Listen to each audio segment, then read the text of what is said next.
ये कहानी है एक ऐसी मुस्कान की जो देखने में तो आम लगती है, लेकिन जिसके पीछे छिपा है एक खौफनाक श्राप। फिल्म की शुरुआत होती है डॉक्टर रोज कॉटर से, जो एक साइकियाट्रिस्ट है। रोज ऐसे मरीजों का इलाज करती है जो मानसिक बीमारियों और ट्रॉमा से जूझ रहे हैं, लेकिन खुद रोज भी अंदर से टूटी हुई है, क्योंकि बचपन में उसने अपनी मां को आत्महत्या करते देखा था। एक दिन रोज के पास एक मरीज आती है, लॉरा वीवर। लॉरा बेहद डरी हुई है। वो बार बार कहती है कि कोई चीज उसका पीछा कर रही है। लॉरा बताती है कि कुछ दिन पहले उसने अपने प्रोफेसर को अजीब हालात में आत्महत्या करते देखा था, और तभी से उसे हर जगह लोग अजीब तरह से मुस्कुराते हुए दिखाई देते हैं। लॉरा कहती है कि अब उसकी मौत तय है, और तभी रोज की आंखों के सामने लॉरा खड़ी होती है, एक डरावनी मुस्कान देती है और खुद का गला काट लेती है।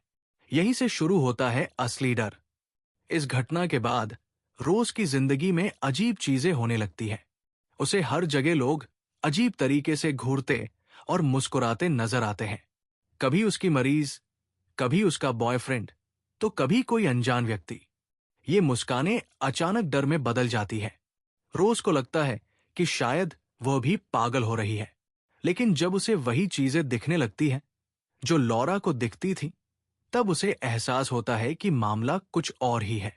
रोज जांच शुरू करती है और पुराने केस खंगालती है। उसे पता चलता है कि लॉरा अकेली नहीं थी। इससे पहले भी कई लोग इसी तरह मरे थे। हर केस में एक बात कॉमन थी, हर व्यक्ति ने किसी और को आत्महत्या करते देखा था, और कुछ दिनों बाद उसने भी खुदकुशी कर ली। मतलब ये एक श्राप है जो एक इंसान से दूसरे इंसान में ट्रांसफर होता है। रोज एक पुलिस ऑफिसर जोएल की मदद लेती है। जांच के दौरान उन्हें पता चलता है कि एक व्यक्ति इस श्राप से बच गया था। वजह यह थी कि उसने किसी और की हत्या किसी के सामने कर दी थी, जिससे श्राप आगे ट्रांसफर हो गया। अब रोज के सामने एक खौफनाक सच होता है। इस श्राप से बचने का एक ही तरीका है, या तो खुद मर जाओ या किसी और को मौत का गवाह बना दो। रोज ये रास्ता चुनने को तैयार नहीं होती। वो फैसला करती है कि अपने अतीत के ट्रॉमा का सामना करेगी। वो अपने बचपन के उस घर में जाती है जहां उसकी मां ने आत्महत्या की थी।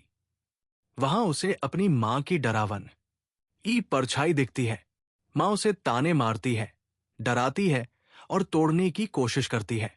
रोज आखिरकार अपनी मां के भ्रम को खत्म कर देती है और सोचती है कि उसने डर पर जीत हासिल कर ली है।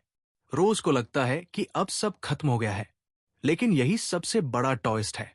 अचानक सच्चाई सामने आती है कि ये सब सिर्फ एक भ्रम था। असल दुनिया में रोज अभी भी उस एंटिटी के कब्जे में है। वो अपने बॉयफ्रेंड जोएल के सामने खुद को आग लगा लेती है। जोएल सब कुछ अपनी आंखों के सामने होते देखता है, और उसी पल श्राप अब उसके अंदर ट्रांसफर हो जाता है। फिल्म यही खत्म होती है, इस डरावने संदेश के साथ कि ये मुस्कान कभी खत्म नहीं होने वाली। अगर आपको इस तरह की शॉर्ट मूवी एक्सप्लेन कंटेंट पसंद आती है, तो कृपया चैनल को सब्सक्राइब करना न भूलें और बेल आइकन दबाएं